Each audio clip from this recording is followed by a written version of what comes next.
나의 사랑이 나를 움직인다. 이렇게 말하였습니다. 그에게 사랑은 기독교인의 삶에서, 우리의 인간의 삶에서 필연적인 것이었습니다. 그는 바르게 사랑하고자 하는 의지를 담아서 질서 있게 사랑하게 해주소서라고 간절히 기도하였습니다. 이처럼 오늘 우리에게 사랑은 매우 중요합니다. 요한일서 4장 8절을 보면 사랑하지 아니하는 자는 하나님을 알지 못하나니 이는 하나님은 사랑이심이라, 이렇게 우리에게 말하고 있습니다. 이처럼 오늘 우리의 기독교는 사랑의 종교입니다. 우리 기독교가 사랑의 종교인 이유는 하나님께서 사랑이시기 때문이고, 하나님께서 창조하신 이 세상을 사랑하셨기 때문입니다.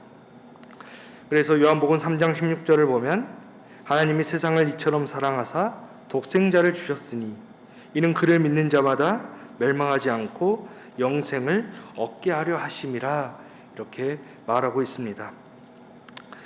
이 사랑이라는 단어를 우리 주위에서도 흔히 사용합니다. 국어사전에서 사랑을 찾아보면 여러 의미가 담겨져 있습니다. 어떤 사람이나 존재를 아끼고 귀중히 여기는 마음, 남을 이해하고 돕는 마음, 남녀간에 그리워하거나 좋아하는 마음 등이 이렇게 의미하고 있습니다. 고대 그리스인들은 사랑을 여러 종류로 분류하였습니다. 대표적으로 에로스는 갈구하며 소유하려는 사랑, 필리아는 친구에 대한 사랑, 스토르게는 부모와 자식 간의 사랑, 마지막으로 아가페는 아무것도 바라지 않는 무조건적이고 이타적인 사랑을 의미하였습니다. 이처럼 사랑이라는 단어 안에는 누군가를 소중하게 생각하고 좋아하는 그 마음이 담겨져 있습니다. 대표적으로 하나님께서는 이 세상을 사랑하셨습니다. 온 인류를 사랑하셔서 자신의 독생자를 오늘 우리에게 보내주셨습니다. 하나님께서 친히 인간이 되셔서 이 땅에 오셨습니다. 바로 이 인류에 대한 하나님의 사랑의 사건이 성육신 사건입니다. 이 하나님의 사랑은 모든 우리의 인간적인 그 개념이나 사랑의 표현들을 완전히 초월하는 것입니다. 이것은 사랑받는 쪽에 공로에서 나오는 것이 아니라 사랑하는 자의 성품에서 나오는 것입니다. 그래서 하나님의 구원 사건은 이 세상 온 인류를 향한 하나님의 사랑의 표현입니다. 이처럼 하나님께서는 이 사랑의 근원이 되십니다. 그리고 이 사랑은 그리스도인의 삶을 집약한 근본 원리입니다. 그래서 로마서 13장 10절을 보면 사랑은 이웃에게 악을 행하지 아니하나니 그러므로 사랑은 율법의 완성이니라, 이렇게 우리에게 말해주고 있습니다. 그렇기 때문에 오늘 우리는 하나님 사랑과 이웃 사랑을 실천해야 하는 임무가 있습니다. 이것이 곧 오늘 우리에게 가장 큰 계명이기도 합니다. 주 50년의 아테네를 거쳐서 고린도에 도착한 사도 바울은 로마에 거주하다가 클라우디우스의 칙령으로 추방되었던 아굴라와 브리스길라를 만나게 됩니다. 그들은 같은 생업을 하며 함께 지냈습니다.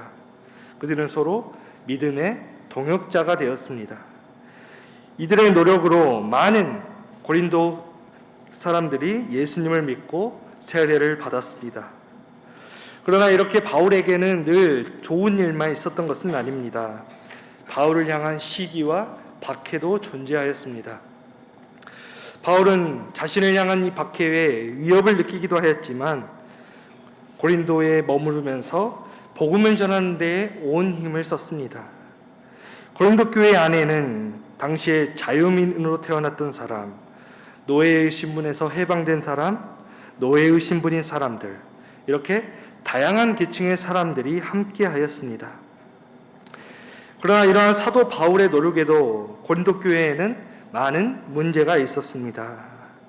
고린도 교회 사람들이 직면하였던 이런 문제들과 상황은 오늘날 우리가 직면하고 있는 삶의 모습과 전혀 다르지가 않습니다. 바울이 고린도전서에서 일관성 있게 말하는 것은 우리가 아무리 하나님 앞에서 헌신하고 선행을 한다 하더라도 그 안에 사랑이 없으면 아무런 의미가 없다고 바울은 말하고 있습니다. 우리가 이미 잘 아는 것처럼 고린도 교회 사람들은 이 신앙에 열정이 있는 사람들이었습니다.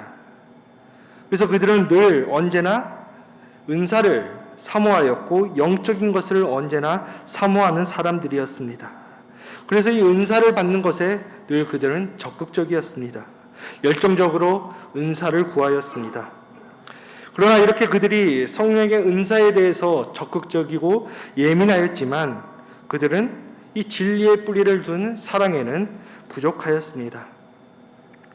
성령의 은사는 그 사랑 가운데에서 교회의 덕을 세우는 데 사용되어야 했지만 오히려 그들은 이 은사를 이용해서 자신을 드러내고 자신을 과시하는 데 사용하였습니다.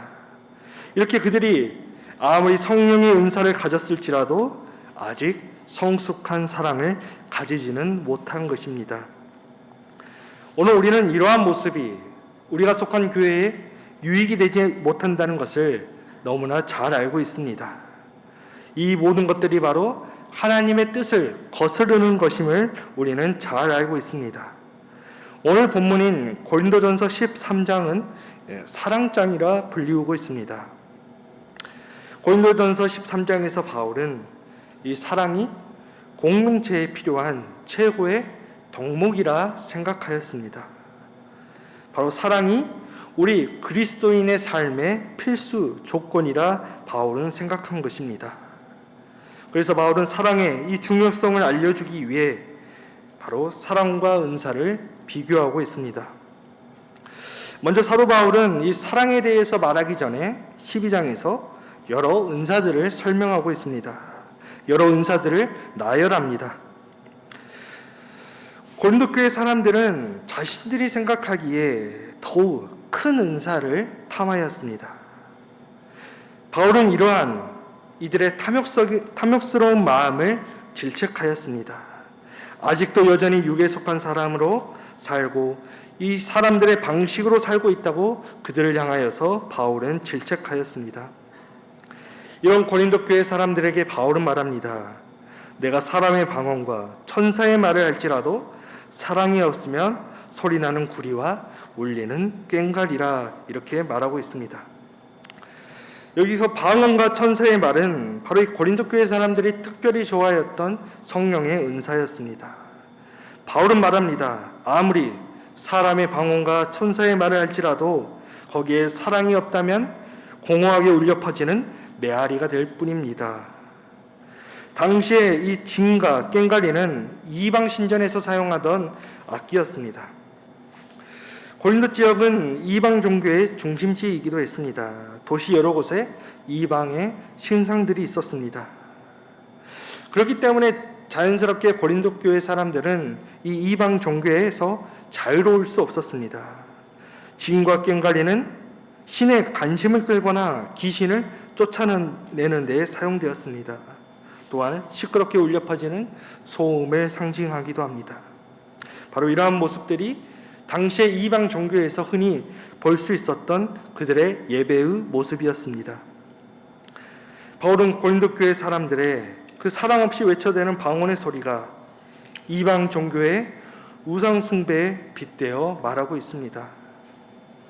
이를 통해서 바울은 사랑이 없는 모든 은사가 헛된 것이며 무가치한 것이라 말하고 있습니다. 초창기 오늘 우리나라에 복음이 처음 들어왔을 때에 교회는 많은 사람들에게 신뢰를 주는 장소였습니다. 당시에 예수님을 믿었던 수많은 그리스도인들은 많은 사람들이 신뢰할 수 있었던 사람들이었습니다. 이 기독교가 우리나라에 들어와서 우리 사회에서 많은 영향력을 주었습니다. 특별히 당시에 천대받았던 여성들과 하층민들에게는 배움의 기회를 주었습니다. 그러나 오늘날 우리의 모습을 살펴보면 지금 세상 사람들이 바라는 모습과는 바라보는 모습과는 전혀 다른 모습일 것입니다. 이제는 신뢰의 대상이 아니라 불신의 대상이 되어버렸습니다. 예전에 독일에서 당시의 국민들이 가장 신뢰하는 단체, 이 기관들을 조사하였습니다. 그러면서 순위를 매겼습니다. 여기에는 교회도 포함되어 있었습니다. 그렇다면 당시에 가장 신뢰받았던 기관과 단체는 어디였을까요? 교회였을까요? 가장 신뢰도가 높았던 기관은 경찰이었습니다.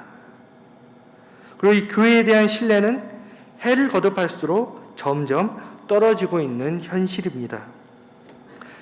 아마도 오늘 우리의 사정도 마찬가지일 겁니다. 이렇게 되는 원인의 책임에는 오늘 우리에게도 이 책임이 있을 것입니다.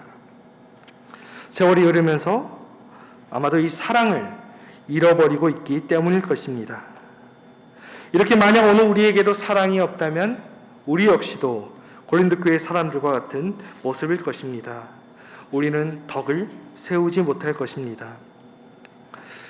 고린도전서 8장에서 바울은 우상의 재물을 먹는 문제를 다루면서 지식은 교만하게 하며 사랑은 덕을 세운다고 말하였습니다.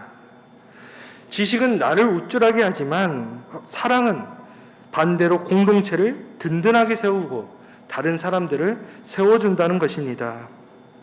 그러나 만일 이 사랑이 없다면 아무것도 아닌 게 되어버립니다. 아무런 소용이 없게 됩니다. 오늘 우리가 만약 어려움에 처한 사람들을 도와주고 힘을 보태준다고 해도 우리의 행동에 사랑이 없다면 그것은 아무런 의미 없는 일이 되어버릴 것입니다.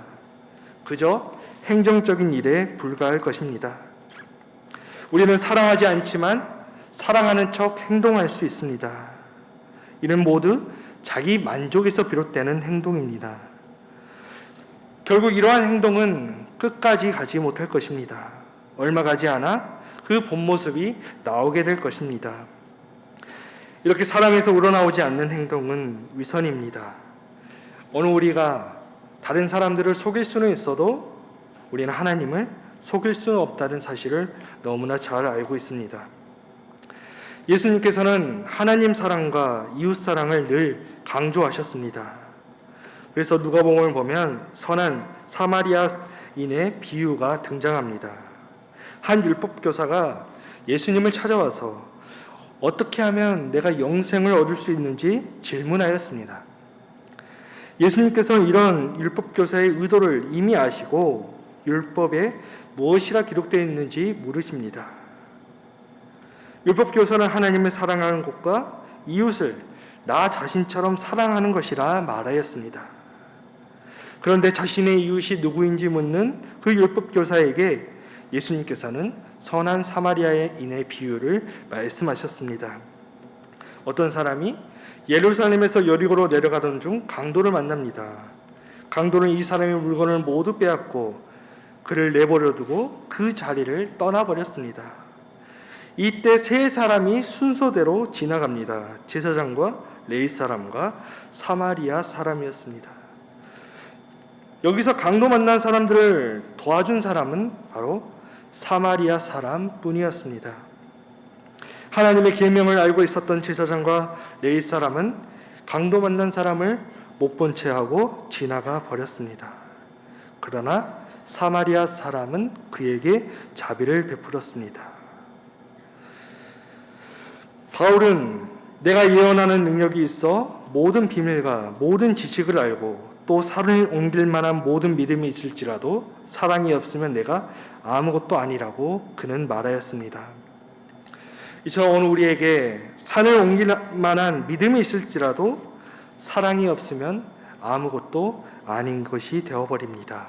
아무런 유익이 되지 않습니다.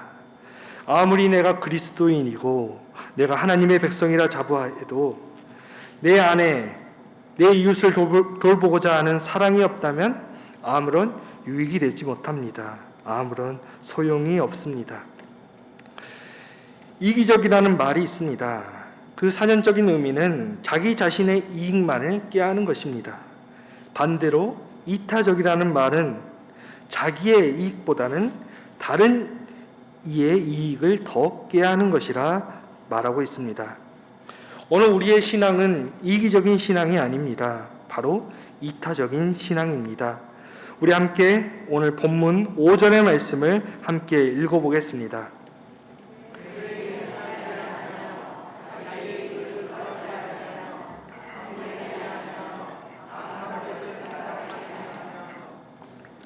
바로 사랑은 자기의 유익을 구하지 않는다고 가르치고 있습니다. 자기의 유익을 구하지 않는 것, 이것이 바로 사랑의 본질입니다. 그리고 이러한 사랑의 모습을 몸소 보이신 분은 바로 예수님이십니다. 예수님은 우리를 사랑하셔서 우리를 위하여서 기꺼이 희생 제물이 되셨습니다. 사랑은 참습니다. 사랑은 다정합니다. 사랑은 시샘하지 않습니다. 사랑은 우쭐대지 않으며 거들먹거리지 않습니다. 무례하게 행동하지 않고 자기 이익을 추구하지 않습니다. 모든 것을 참으며 모든 것을 믿으며 모든 것을 바라며 모든 것을 견디느니라. 이렇게 바울은 사랑을 여러 항목으로 말하였습니다. 여기서 바울이 사랑을 설명할 때에 사랑을 모두 동사로 묘사하였습니다. 이는 사랑이 단순히 우리의 머리로 이해할 수 있는 지식이 아니라 행위로 나타낼 수 있는 것임을 말해주고 있는 것입니다. 바로 이 사랑에 대해서 아는 것으로 끝나지 않고 행동으로 나타나야 한다는 것입니다. 그리고 이 모든 동사들은 현재 진행형입니다. 이는 사랑의 행위가 한 번으로 끝나는 것이 아니라 계속해서 반복되고 습관이 되고 우리 안에 깊숙이 스며들어야 한다는 것입니다. 그런데 오늘 우리는 바울이 말하는 이 사랑의 여러 항목들을 다 실천하지 못합니다. 이 세상에서 모든 것을 참을 수 있는 사람은 없습니다. 화내지 않는 사람은 없습니다. 모든 것을 사랑으로 감싸줄 수 있는 사람도 없습니다. 모든 것을 사랑으로 견딜 수 있는 사람도 없습니다. 우리는 오늘 하루의 삶을 돌아보면 외적으로 내적으로 많은 화를 내기도 하였고 무례히 행동하기도 하였습니다. 나의 능력만을 믿고 사람들 앞에서 우쭐대기도 하였고 나의 이익만을 추구하기도 하였습니다. 한 공동체 안에서도 마찬가지입니다. 많은 상황이 발생되고 서로의 감정을 상하게 하는 말과 행동이 벌어지기도 합니다. 그렇다면 오늘 우리는 과연 바울이 말하는 이 사랑을 실천할 수 있을까요? 만약 오늘 우리가 주님이 말씀하시는 사랑을 실천할 수 없다면 이 사랑은 아무런 소용이 없는 것일까요? 때로 우리는 이 사랑을 짐처럼 느낄 수가 있습니다. 멍해라 생각할 수도 있습니다. 오늘 본문 뒤에 나오는 8절을 보면 사랑은 언제까지나 떨어지지 아니하되 예언도 패하고 방언도 그치고 지식도 패하리라 말하고 있습니다. 바울은 사랑은 언제까지나 떨어지지 않는다고 말하고 있습니다. 절대로 사랑은 없어지지 않는다는 말입니다. 사랑은 영원히 사라지지 않는다는 것입니다. 고린도 교회 사람들이 사모하였던 것은 온전한 것이 아닌 전체의 일부분이었습니다. 언젠가는 사라질 것들이었습니다. 성령의 은사들은 구원의 날에 이를 때에 그 역할을 다하게 될 것입니다. 이 모두 부분적인 것들이기 때문입니다. 장차 온전한 것이 오게 될 때 부분적인 것은 다 패하게 될 것입니다. 우리는 이 부분적인 것들에서 하나님을 온전히 경험할 수 없습니다. 그러나 때로 우리는 이 부분적인 것에 매달려 하나님을 경험하려 하고 하나님을 보려고 합니다. 이 부분적인 것을 본질이라 착각하기도 합니다. 우리는 때로는 신앙의 비본질적인 것을 본질이라 착각하기도 하고 본질적인 것으로 만들기도 합니다. 오늘 우리에게 본질은 무엇입니까? 오늘 우리에게 온전한 것은 무엇입니까? 오직 하나님만이 온전하시고 우리가 추구해야 할 본질입니다. 바울은 13장의 결론을 이렇게 끝맺음합니다. 우리 13절의 말씀을 함께 읽어보겠습니다. 그런즉 믿음, 소망, 사랑 이 세 가지는 항상 있을 것인데 그 중에 제일은 사랑이라. 아멘. 믿음, 소망, 사랑은 항상 있을 것인데 이 가운데 으뜸은 사랑이라는 것입니다. 믿음은 얼굴과 얼굴을 대면하여 하나님을 보게 되는 것으로 끝나고, 소망은 하나님의 약속에 참여할 때에 끝납니다. 그러나 사랑은 예수님을 통해 주어진 새로운 삶에서도 원동력이 됩니다.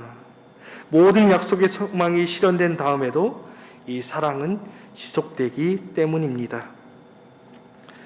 사도 바울은 은사를 통해 나타나는 능력보다 사랑 그 자체를 귀한 것으로 여겼습니다. 사랑이 은사보다 중요한 이유는 사랑에는 바로 하나님의 모습이 담겨 있기 때문입니다. 사랑은 하나님의 본질이기 때문입니다.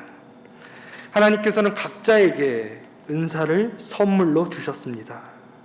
그러나 아무리 좋은 것이라도 그 목적에 맞게 사용되어야 합니다. 사랑이 없다면 아무런 필요가 없는 것입니다.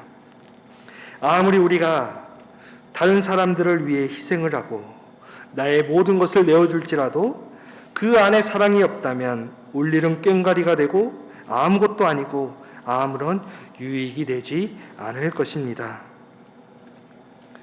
사랑은 오늘 우리에게 하나님 앞에서, 우리가 속한 교회 공동체 안에서 내가 얼마나 많은 능력을 끼치고 많은 일을 하고 있는지 묻지 않습니다. 내가 지금 어떤 모습으로 살고 있는지 볼 뿐입니다.